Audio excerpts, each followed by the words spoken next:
생각을 하는지 모르겠는데 아이들은 어른들이 주면 그냥 믿어요. 믿고 먹어요. 먹는데 못 먹는 거.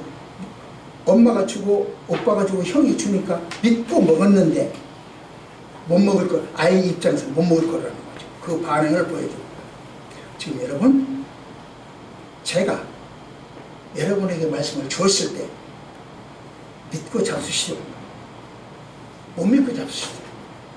이 아이 같은 반응을 보이죠. 여러분들의 몫이. 그냥 나는 그냥 줄 뿐이요. 그러니까 지금부터 주는 것은 여러분들이 받는 몫입니다. 요즘 내비게이션 없이는 움직일 수가 없죠. 이 자동차를 타고 갈 때 내비게이션.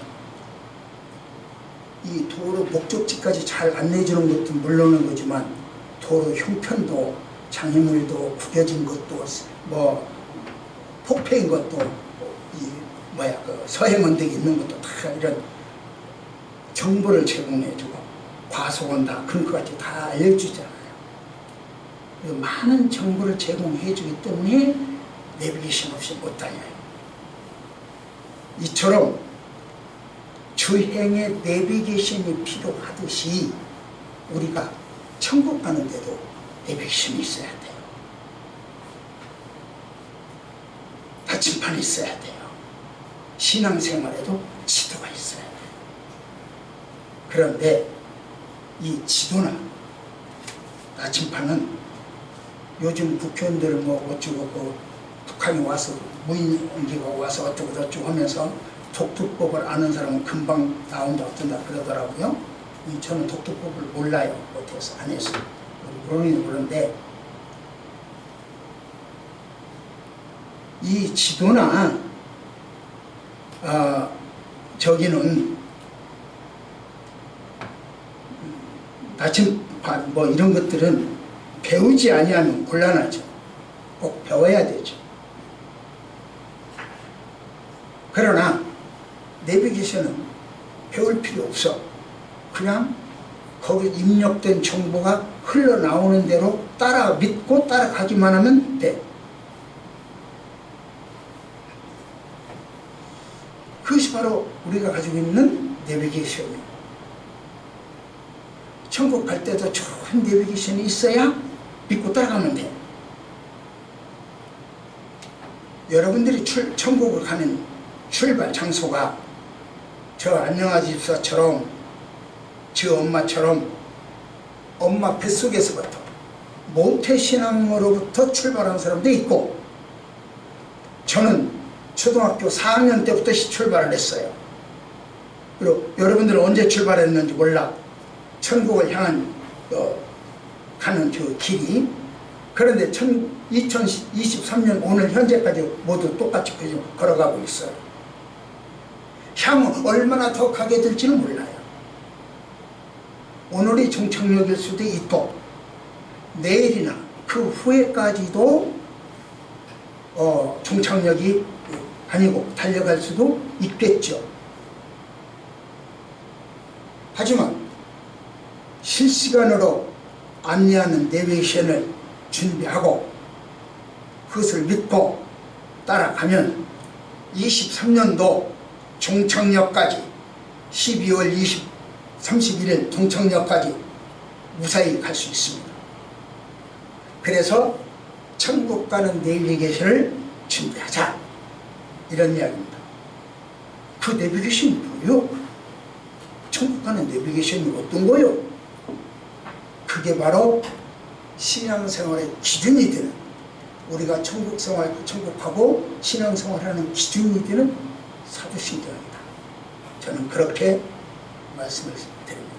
그러니까 사도신경은 우리 신앙생활의 기준입니다. 이런 이야기죠. 그래서 오늘은 사도신경에 대해서 말씀을 올리도록 하겠습니다.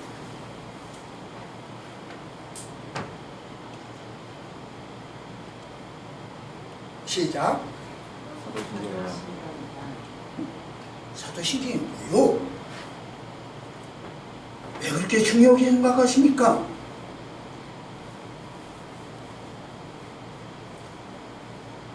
우리는 방금 방금 이야기한 대로 여러분이나 나나 똑같이 천국행 열차를 탄 사람들이요, 천국 열차를 탄 사람은 세 가지 중요한 것을 갖고 가야 돼. 그거 하나가 주기도문, 사도신경, 십계명이에요. 이 세 가지는 천국 가는 시민들이라고 한다면 가지고 가야 할 아주 중요한 부분이요. 보석이요. 동방박사가 가져온 보석처럼 이게 보석이요. 그래서 사도신경을 통해서 우리의 믿음, 오늘은 믿음을 점검하고 다음 주에는 다른 것을 점검하도록 하겠습니다. 다음 주에는 우리 주보에 나와 있는 대로 안내가 되어 있으니까 그렇게 하겠습니다. 저는 지금 그 즉흥적 설교는 안 해요. 지금 현재 5월 2일 두째 주 설교를 쓰고 있는 중이에요. 미리미리 했지 그 어랑뚱땅 둘러대고 그렇게 안 해요.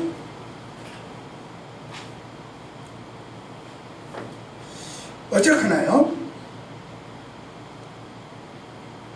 사도신경이라고 하는 말은 뭐냐?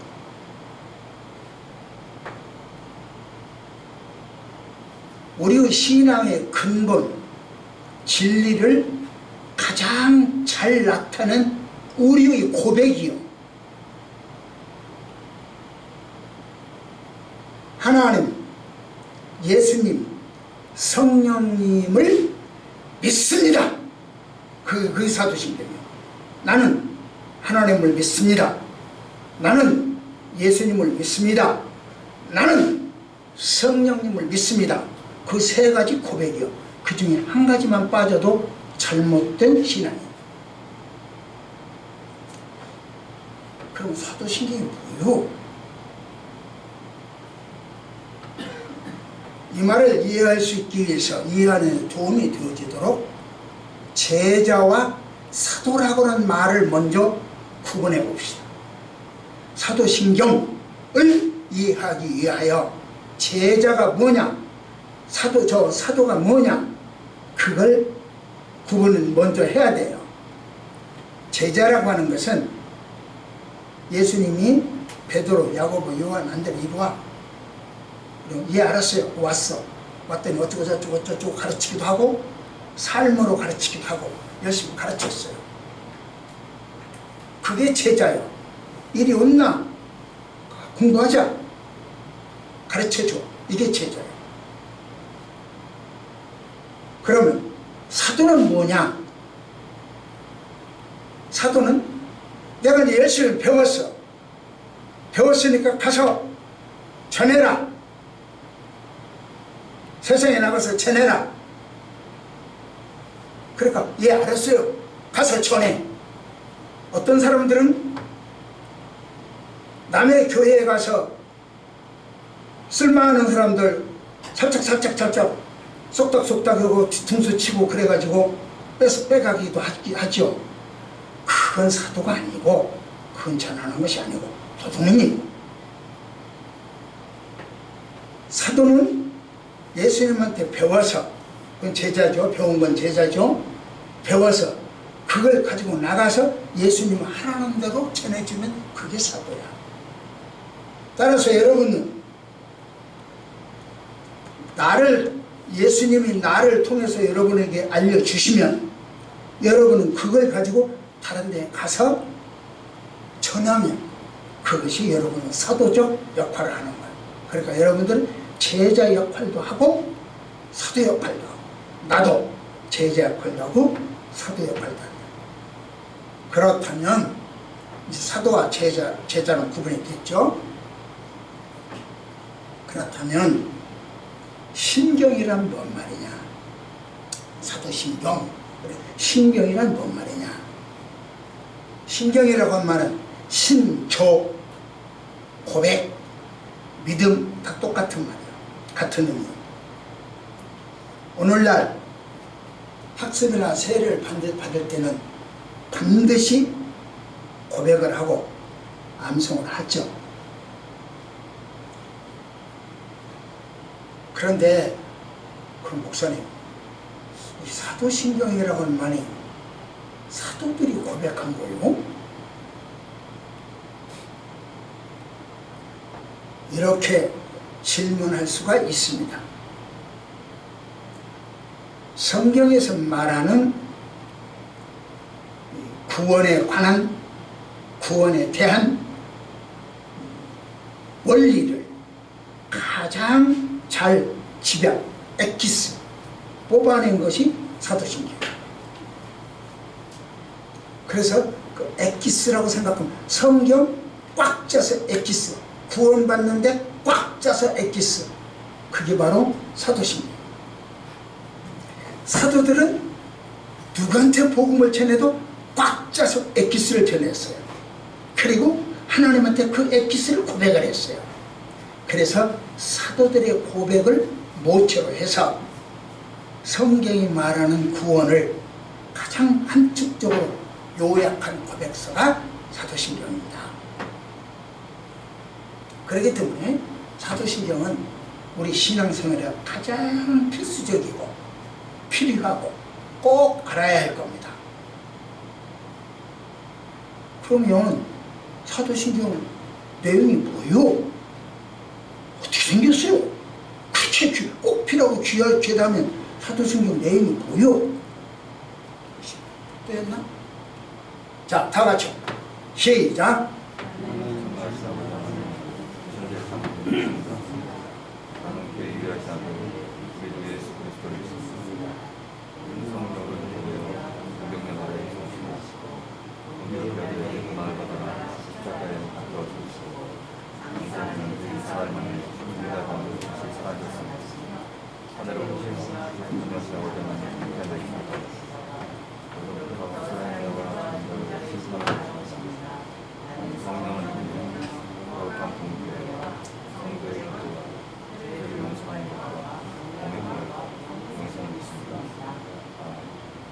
이게 지금 요 사도신경이 전체가 우리가 구원받는데 가장 필요한 것을 성경에서 추출한 엑기스입니다. 그렇게 얘기를 했어요. 이게 31,183절의 요약한 거예요. 1189장을 요약한 거예요. 66권을 요약한 게 이거예요. 그러면 이걸 요약한 건 뭐냐? 이 사도신경을 요약한 건 뭐냐? 한번 보세요.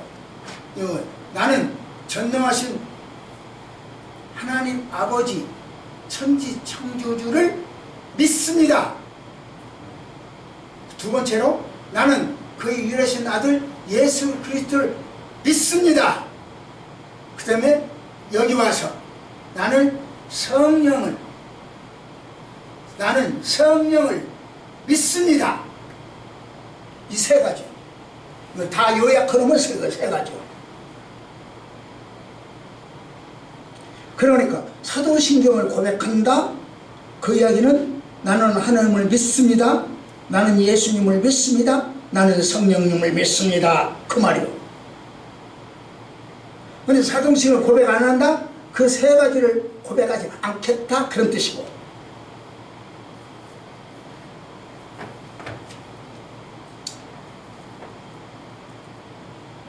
사도신경을 우리가 잘 알죠. 세례받을 때부터 조건이 붙어있는 그 내용이니까. 그럼에도 불구하고 사도신경이 뭔지, 그 의미가 뭔지, 왜 고백하게 되는지, 그 고백한 유익이 뭔지 몰라. 그냥 관례적으로 전통적으로 나는 어쩌고 저쩌고 해버려요. 사도신경 내용은 그거예요. 나는 무엇을 믿습니다. 근데 저는 세 가지를 이야기했어요. 나는 하나님을 믿습니다. 그 아들 예수를 믿습니다. 성령님을 믿습니다. 이게 믿는 거예요. 이게 사도신경의 내용이에요. 우리는 믿는다는 것은 확신한다는 거잖아요. 그 확신이 뭘 확신해? 지금 내 주머니에 돈이 10,000원이 있다. 그러니까 오늘 점심을 먹는데 문제가 없다. 오늘 손님들 오셔서도 내가 밥 사드리는데 문제가 없다. 카드가 있다. 확실히 믿어버려. 그래서 내가 믿는 것은 돈일 수도 있고 권력일 수도 있고 이 힘. 내가 지금 오늘도 지금 여기 올 때 토크를 22개를 하고 왔어요. 힘을 믿는다. 오늘도 거기서 여기까지 걸어왔어요. 집에서 여기까지. 4월 17일 날 저 네팔에 가서 강의도 하고 어쩌고 저쩌고 하고 나서 이번에는 히말라야 그 산맥 안나푸르나 제1베이스 ABC라고 하는데 제1베이스 거기를 지금 갈 예정이에요. 이번에는 그 목표를 거기에 세웠어요. 그렇게 하고 가요. 그러기 위해서는 지금 내가 연습을 많이 해야 돼. 그래서 지금 오늘 또 걸어왔어. 지금 갈 때도 걸어갔으면 좋겠어. 날씨가 어떨지 모르겠지만 그렇게 해요. 뭔가를 믿어.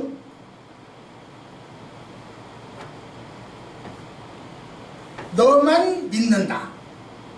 너를 믿는다. 뭔가 믿어.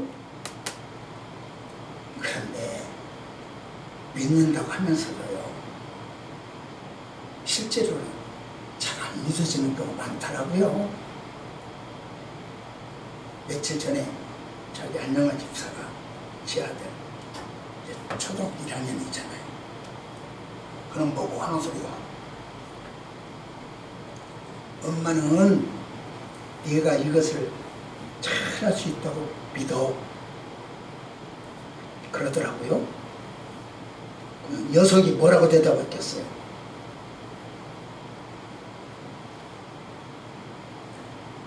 엄마가 믿지 않는다는 것을 나는 다 알아.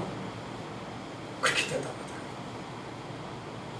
모자가 아니고 불신이요. 복자는 내가 다른 사람들처럼 체험이 없어. 체험을 못했어. 그래서 나는 잘 못 믿겠어. 이렇게 말하기도 합니다. 그런데요, 믿음은 자기가 체험해서만 생기는 건 아니에요. 어떤 실험이나 논증을 통해서도 믿음이 생길 수 있어요. 예를 들어 볼까요? 2 더하기 2는 4이다. 어떻게 2 더하기 2는 4이냐? 못 믿겠어. 그러면 4가 2개 갖다 놔봐요. 4개가 되잖아요. 실험을 통해서 알 수 있어요. 논증을 통해서 알 수 있어요. 또 보세요. 물. 저같이 물을 참 잘 먹죠. 물. H2로 되어 있다. 산소 2개, 수소 2개, 산소 1개로면 된다. 합치면 된다. 실험해보면 알잖아요.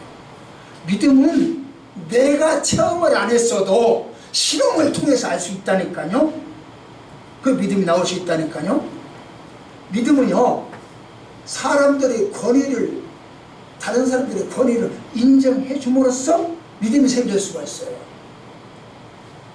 가끔 이야기를 해요. 제 지금 심장 속에는 스텐트라고 해서, 스텐트 시술을 해서, 그러니까 이물질이 들어있어요.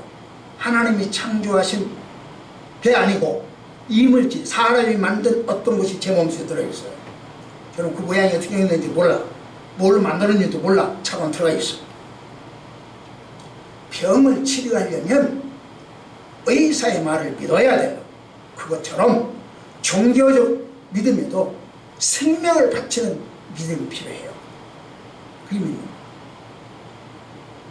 믿음은요, 어떤 결과를 보면 생길 수도 있어요. 어떤 결과가 보면 믿음이 생길 수 있어요. 이거 봐라, 우리는 12지파가 있지 않냐. 그것도 그 결과를 보고 믿을 수가 있어요. 믿음이 생길 수가 있어요. 뭘 믿느냐는 것은 그 다음 문제예요. 자기가 믿는 거, 믿음이 생길 수 있어요. 이 전기를 보세요. 여러분, 전기가 눈으로 보여요? 안 보이잖아요. 그러나 불 켜면 보이잖아요. 아, 전기 있구나. 여기에 전기줄이, 이 전기줄이 있어요. 이 전기줄에 전기가 흐른다 안 흐른다 몰라. 그런데 여기다가 뭔가 꽂아 보면 아, 흐르는구나, 흐르지 않는구나 알 수 있어. 결과를 보면 믿음이 생길 수도 있습니다. 또 믿음이라고 하는 것은 경험이나 체험을 통해서도 자기가 경험하고 또는 자기가 체험을 해서도 생길 수가 있어요. 예를 들어 볼까요? 황해도 청년 김익두. 청년 김익두는 방탕한 생활을 했죠. 깡패였죠. 1900년 미국 스와일렌 선교사의 설교를 듣고 감동했어요. 그래가지고 예수 믿기 시작을 해서 1년 후에 세례를 받고 목사가 됐어요. 그가 목사가 될 무렵 성경을 100번을 읽었어요. 김익두가, 깡패가. 그리고 예수교 장로회 제9대 총회장이 되었어요. 오늘날 남대문교회 담임 목사를 했어요. 776번의 부흥회를 인도를 했어요. 28,000편의 설교가 있어요. 이것은 저보다 적은 것 같아. 제가 지금 제가 써는 설교는 28,000편은 안 되지만 7,000편은 되거든요. 그래서 내가 이 양반을 따라가려면 2만 번 더 아직 더 써야 돼요. 설교와 교회 건축 150개를 했어요. 저는 교회 건축 1개도 못했어요. 요거 하나 딸랑 섰을 뿐이요. 병자 치유를 1만 명 정도 치료를 했어요. 예수 그리스도 이름으로 귀신도 쫓아내고 병도 치료해줬어요. 1만 명.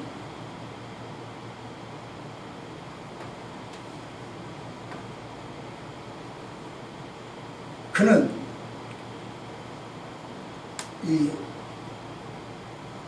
그리고 그분에게 감동을 받아서 목사가 된 사람이 200명 정도 돼요. 저를 통해서 목사를 같은 사람이 5명이더라고요. 근데 이 양반은 200명 정도 돼요. 자기가 직접 체험을 못했어도 김익두 목사를 통해서 간접 체험을 하다 보니까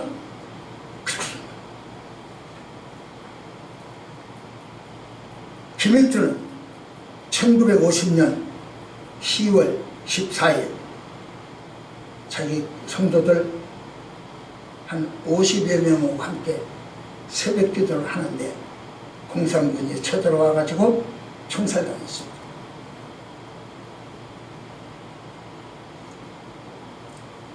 깡패 김옥두가 목사 김옥두로 순교당했죠.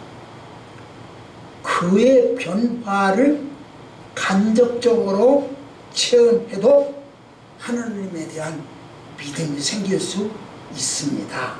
그러니 다른 사람들의 간증도 들을 필요가 있어요. 그 말입니다. 이처럼 믿음은 자기가 체험하지 않았어도 여러 가지 방법을 통해서 솟구칠 수 있습니다. 사도신경은 어떤 대상을 믿는다고 하는 고백. 자, 사도신경에서 뭘 고백한다? 뭐를 믿죠? 세 가지 시작. 하나님 믿습니다. 그 아들 외아들 예수님을 믿습니다. 성령님을 믿습니다. 이 세 가지를 믿는다는 것이 사도신경의 내용입니다. 두 번째로 사도신경의 내용은 내 자신의 믿음. 그 믿음의 대상 세 가지를 이야기했죠. 그게 사도신경이죠. 두 번째는 사도신경은 내 자신의 믿음이요. 우리말에 보석이 서말이라도 껴야 보물이라고 그러잖아요. 여러 가지 다양한 방법으로 믿음이 솟구치고 성장되고 정착된다 하더라도 그 믿음이 나와 관계가 없으면 아무 소용이 없어. 그림의 떡이요. 그래서 내가 믿나이다. 내 믿음이 필요해. 그런데 그 믿음은 결코 내 안에서 솟아나는 것이 아니요. 오직 예수 그리스도를 바라볼 때, 하나님을 바라볼 때 그때 믿음이 솟아나. 내 시선이 돈에 있다. 내 시선이 여자한테 있다. 내 시선이 권력에 있다. 믿음 안 생겨.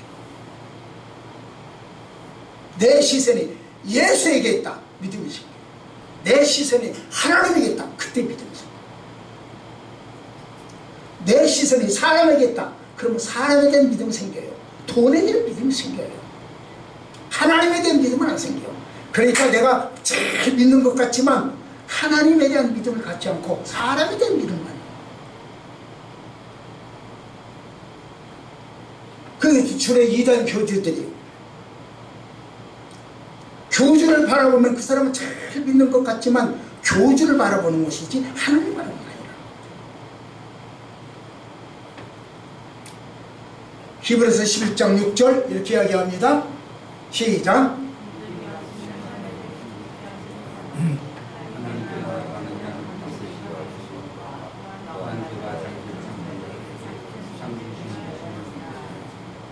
우리는 주여 믿습니다. 우리에게 강한 믿음을 주소서. 이런 소원을 가져야 돼요.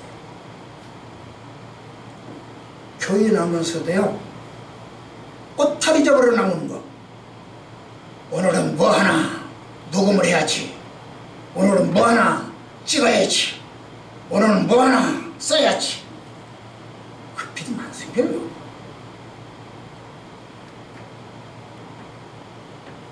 평생 교회를 다녀도요 100번을 와야 믿음 안 생깁니다. 자기 믿음은 있어. 자기 믿음. 믿고자 하는 믿음도 있어야 되고요. 의심이 생기면 그건 맞아도 하나님 내가 이런 의심이 생기네. 어떻게 하면 좋아요. 하나님께 내놓고 맡겨야 돼요. 불가능을 가능하게 하는 믿음을 가져야 된다. 그런 뜻입니다. 지도자를 향한 믿음도 있죠. 사도들을 향한 지향하는 믿음. 사도들을 지향하는 믿음. 예수님 제자들의 믿음. 믿음의 선배들의 믿음. 사도들의 믿음. 도대체 어떻게 어떤 거야? 도대체 그들의 믿음 뭐야? 제자들의 믿음 뭐고, 믿음의 선배들의 믿음은 뭐고, 믿음의 선진들이라고 나와 있죠. 또 예수님은 제자들의 믿음은 뭐고, 도대체 어떻게 된 거야? 둥그런 거야? 빨간 거야? 파란 거야? 내모든 거야? 남의 데 가서 빼가는 거야? 도대체 어떤 것이 믿음이야? 이렇게 말할 수도 있겠죠.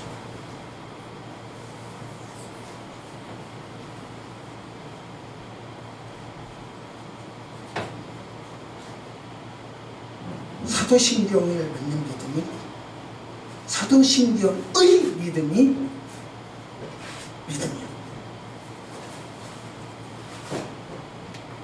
사도신경은 우리의 신앙을 잘 정리한 믿음이에요. 주제별로 뽑아서 여러 교훈들을 통일성 있고 간단 명료하게 진술한, 제가 아까 엑기스라고 그랬죠. 성경 66권을 꽉꽉 찬 엑기스가 사도신경. 그 엑기스를 세 가지로 이야기하는데, 하나님을 믿습니다. 예수 그리스도를 믿습니다. 그 아들 예수를 믿습니다. 성령님을 믿습니다. 그게 사도신경. 주후 얘기라고 하죠. 주후 170년에서 180년 병. 로마 교회에서는 세를 받는 사람들에게 세 가지를 물어봤어요. 나 세를 주세요. 그러면 세 가지를 물어보고 세를 줬어요. 첫째, 너는 전능하신 하나님을 믿냐? 둘째, 너는 동정녀 마리아에게서 나시고 본디오 빌라도에 의하여 십자가에 못 박혀 죽으시고, 중요해요. 본디오 빌라도에 의하여 십자가에 못 박혀 죽으시고, 죽은 자 가운데서 다시 사흘 만에 살아나시고, 하늘에 오르시고 하나님 우편에 계시고 장차 산자와 죽은 자를 심판하러 오실 하나님의 아들 예수 그리스도를 믿냐? 그렇게 물어봤어요. 마지막 세 번째로, 당신은 성령을 믿냐? 거룩한 공회와 육체의 부활을 믿냐? 그 세 가지, 세 번째 그 세 가지. 그리고 물었을 때 예, 믿습니다. 그 사람에게, 고백하는 그 사람에게 세례되었어요. 이것은 오늘날 우리가 사용하는 사도신경 똑같잖아요. 그래서 매끄럽게 다듬은 것이 오늘날 우리가 사용하는 사도신경이에요. 그러니 사도신경은 사도들이 만들지 않았어요. 아까 내가 170년에서 180년 경부터 시작했다고 그랬잖아요. 사도들이 안 만들었어. 그런데 왜 사도신경이라고 해? 사도가 안 만들었는데. 그것은요, 사도들이 고백한 신앙 내용을 이 사도신경 속에 고스란히 담겨 있어요. 담아져 있어. 그러니까 사도신경이라고 하는 거예요. 뿐만 아니라, 시작.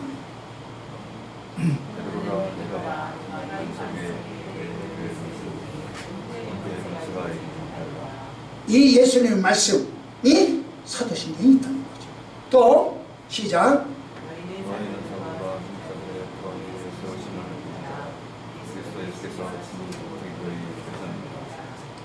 이런 예수님이나 사도의 바울의 가르침을 볼 때 교회는 사도들과 선지자들을 터 위에 세웠다는 것이죠. 교회가 사도나 이 선지자들 터 위에, 이 반석이라고 해요. 표현했죠. 그 위에 서 있다는 거죠. 그래서 사도신경이 중요하다, 이렇게 이야기합니다. 사도신경은요, 예수님의 탄생, 예수님의 죽음, 예수님의 부활, 예수님의 승천, 예수님의 생애를 체험한 사도들, 함께 옆에 살다가 체험한 사도들의 신앙이 사도신경. 어떻게 하나님과 예수 그리스도 성령을 믿고 있었는가를 요약한 것이 사도신경이다. 그래서 사도신경이 중요합니다. 자, 시작. 그럼 사도신경 왜 필요해요? 꼭 필요해요? 필요하지. 왜 필요해요? 오순절 성령 체험 후에 교회가 막 이방 나라로 퍼져나갔어요. 역동적으로 퍼져나갔어요. 지중해 연안에 막 교회가 퍼져나갔어요. 가만히 사단이 생각해 보니까 이러다가는 자기 세력이 꽉 짓눌릴 것 같아. 교회한테 짓눌릴 것 같아. 그러니까 사단도 막 온갖 방법을 동원해서 자기 할 일을 다 하는 거죠. 그래서 사도들이 요것을 전하면 자기는 요것을 전해요. 비슷한 요것. 요것과 요것이 비슷해. 비슷한 거 가지고 나와. 그래서 요것을 전하는 거예요. 그게 주후 170년부터 250년 사이에 많이 있었던 일이에요. 어떤 사람이 이야기하기를 예수가 부활은 무슨 부활이냐, 착각이지, 일시적 착각 현상이야, 이렇게 말하는 사람도 있고, 예수님은 신이기 때문에 육신이 될 수가 없어. 신과 육신이 어떻게 하나가 되냐야, 될 수가 없어. 육적 존재가 아니야, 이런 사람이 있고, 물질, 우리가 가지고 있는 물질, 이 물질은, 육체도 물질이죠, 우리 몸도 물질이죠. 이런 물질은 악한 것이기 때문에 그리스도와 연합할 수가 없어, 결합할 수가 없어, 이렇게 이야기하는 사람입니다. 다만 겉으로는 육체적인 것 같지만 사실은 아니야. 그 뭐 영지주의라고 하는데 무슨 주의라고 하든 여러분들 무슨 상관이 있습니까? 그냥 그런 사람들도 있다 그 말이죠. 그렇게 말하면 쉽죠. 또 육체는, 예수님은 육체가 없어.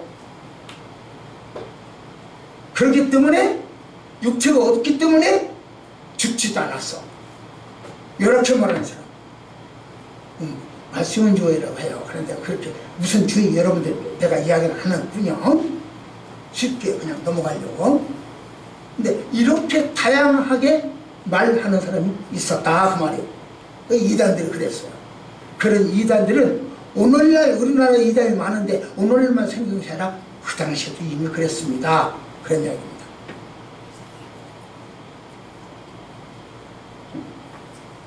교회는 변질되지 않는 복음, 그렇게 이단들이 막 활기를 치고 다니니까 좀 변하지 않는 진리가 없을까? 정말로 오염되지 않은 진리가 없을까? 그걸 찾게 됐어. 그래서 예수님께 직접 교훈을 받고 배우고 모든 것을 목격했던 사도들, 그분들을 존경하기 시작한 거다 그 말이에요. 그래서 그분들의 신앙을 후세에 개성하는 것이 좀 좋겠다라고 생각한 거예요. 그게 사도성의 필요성. 자, 마지막은 시작. 사도신경은 장점이 뭐예요?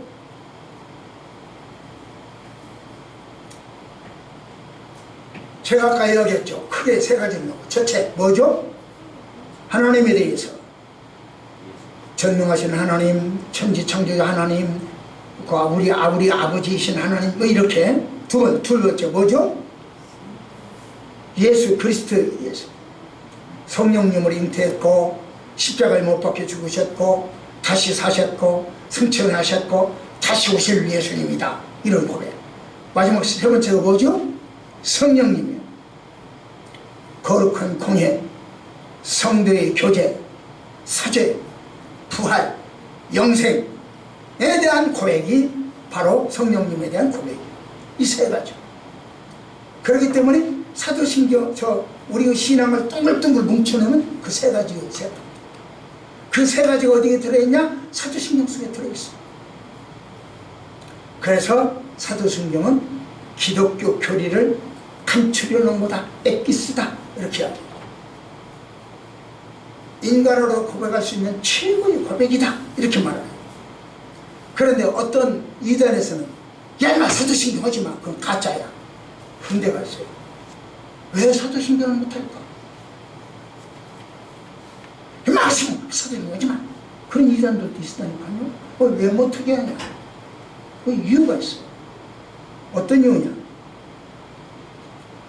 본디오 빌라도에게 고난을 받으사, 사도신경 그렇게 돼 있잖아요. 무슨 본디오 빌라도가 고난을 줬냐? 팡팡 때려박으면서 노마군이요. 유대인들을 그렇게 알아봤어. 빌라도가 한 거 아니요. 본디오 빌라도에게 고난을 받아사. 이건 사도신경 틀린 거야. 호로 하지 마. 이렇게 말하는 이단도 있다, 그 말입니다. 그러면 여러분, 지금 이번에 무인기 쏘았어. 김정은이가 쏘았다고 합니까? 그 어떤 군인이 쏘았다고 합니까? 누구요? 초등학교 백성들도 다 알아. 대표성을. 근데 그 이단은 그걸 몰라. 그래가지고 그렇게 억지를 부려. 로마 군인이 못 박은 것이지 본디오 빌라도가 박은 거 아니다. 그거 사도신경 틀렸다 하지 마라. 이렇게. 그것은 왜 이렇게 억지를 부릴까? 그건 똑똑한 사람이요. 그런데 그걸 이해를 못해서 그런가? 아니요. 다 알아요. 그런데도 왜 그렇게 말을 할까? 이유가 딴 데 있어요.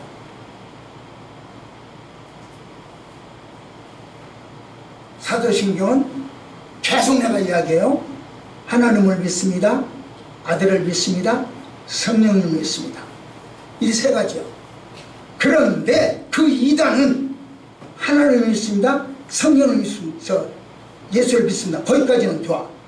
그런데 자기가 성령이어야 돼. 자기가 보혜사여야 돼. 자기가 이긴 자가 되어야 돼. 자기가 약속의 목자가 되어야 돼.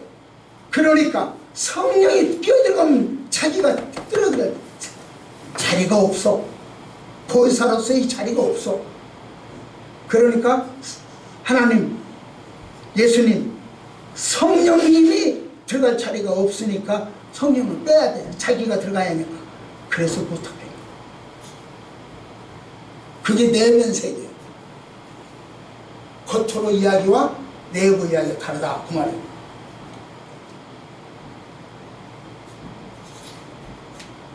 복음의 진수, 이것을 확장하고 이단들의 도전 대처하고 복음의 진리를 후세에게 잘 전수해야겠어.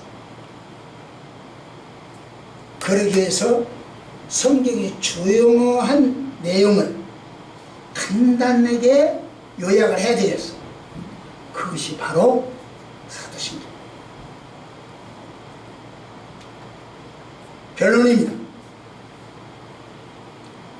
누가 무엇을 믿는가? 누가 누구에게 고백하는가? 이런 것들을 알려주는 책이 바로 성경책이에요. 그런데 무엇을 믿을 것인가? 어떻게 믿어야 할 것인가? 어떤 고백을 해야 할 것인가? 이런 걸 알려주는 것이 성경책이에요. 그런데 그 당시에는, 초대교회 그 당시에는 성경이 많이 보급이 안 됐어. 인쇄술이 없었기 때문에 필사 손으로 썼었거든요. 써서 전해주려니까 많이 안 보급이 어렵죠. 또 보급을 성경책을 받았다고 할지라도 문맹이 많아. 글을 안 배웠기 때문에 문맹이 많아. 그러니까 성경을 모르죠. 저도 몰라. 그러니까 예를 들면 두루마리, 그 당시엔 두루마리인데요. 이만한 책을 주면서 너 읽어라. 내가 여러분들 이렇게 네팔어로 된 책을 갖다 너 읽어라. 읽었어? 그거 똑같은 거지. 그러니까 그 당시 사람들은 문맹이 많기 때문에 성경이 있다고 할지라도 읽을 수가 없어. 성경도 없지만 있다고 할지라도 읽을 수 없어. 그러니까 뭐가 좀 간단하게 안 될까? 그 간단하게 된 것이 사도신경이에요. 이렇게 사도신경이 중요한 거예요. 그래서 사도신경은 책으로 안 만들고 입으로 글씨로 안 써도 입에서 입으로 구전으로 전달이 되었죠. 그런데 여러분 생각해봐요. 오늘날에는 성경도 엄청 보급이 되어 있잖아요. 문맹이 어디가 있어. 문맹 찾아보기가 힘들지. 그러면 사도신경 필요 없겠네. 성경도 많이 보급됐으니까 성경 읽으면 되고, 문맹이 없으니까 성경책을 주면 되고, 그럼 사도신경 필요 없네. 이렇게 억지를 부릴 수도 있어요. 그러나 내가 믿는 신앙에 대해서 내가 뭘 믿는지, 누구를 믿는지, 어떻게 믿는지 내 신앙에 대해서 날마다 순간마다 확인하고 증언하는 방법이 나는 하나님을 믿습니다. 나는 그의 아들 예수 그리스도를 믿습니다. 나는 그분이 보내주신 성령님을 믿습니다 하고 고백해야 돼요. 그래서 사도신경이 필요해요. 우리는요 가인 같은 제사를 지내면 안 돼요. 하나님은 가인의 제사를 안 받았잖아요. 아벨의 예배를 드려야 돼요. 아벨의 예배가 뭔데? 어떻게 하는 것이 아벨의 예배야? 여러분 아벨의 예배를 들으십시오. 아벨의 예배가 뭔데? 예수님은요 기도에 대해서는 구구절절히 설명을 하셨어요. 그게 마태복음 6장 9절이죠 주기도문이죠. 구구절절히 이야기하셨어요. 그러나 예배에 대해서는 딱 한 줄로 했어요. 신령과 진정을 해라. 딱 한 번 했어요. 그렇다면 아벨의 예배, 신령과 진정으로 드리는 예배가 도대체 뭐냐? 어떻게 해서 드리는 예배냐? 신령과 진정으로 예배냐? 여러분 그 말 한마디 하고 그냥 끝납시다. 어떻게 그런 것이 아벨의 예배냐? 어떻게 드리는 예배가 신령과 진정으로 드리는 예배? 어떤 사람은요 정말 짜증나더라고. 예배 시간에 앉아가지고 이어폰 끼고 땀 걸리고 있어. 그 사람이 가인 예배 아닐까요?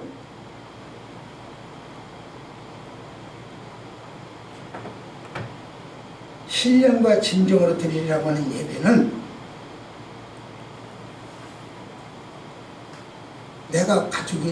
내가 하나님으로부터 받은 가장 중요한 것. 몰라요. 이것이 가장 중요한 것인지 이것이 가장 중요한 것인지 사람마다 다르겠죠. 그러니까 몰라요. 내가 하나님으로부터 받은 가장 중요한 것, 그것을 되돌려 드리는 것이 신령과 진정으로 드리는 예배예요. 여러분에게 있어서 하나님에게서 받은 가장 중요한 것이 뭡니까? 아들입니까? 돈입니까? 명예입니까? 권세입니까? 건강입니까? 미모입니까? 무엇을 하나님으로부터 받은 가장 중요한 것이라고 생각되십니까? 그것을 이 아침에 하나님께 되돌려 드리는 예배라고 한다면 여러분들은 신령과 진정으로 드린 예배, 그런 예배 속에 하나님은 에녹의 동행을 주십니다. 에녹, 하나님이 동행하시잖아요.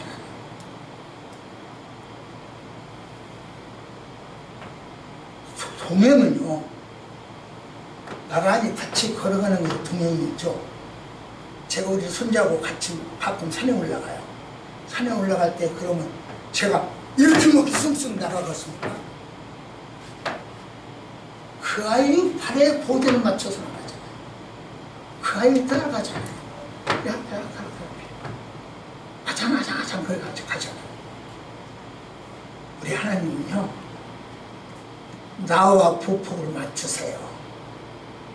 나와 걸음을 맞추세요. 그게 동행이라고요. 건성으로 하나님 동행이다. 함께한다. 하나님 함께 하시는 그 양반이 내 걸음에 발 맞춰주십니다.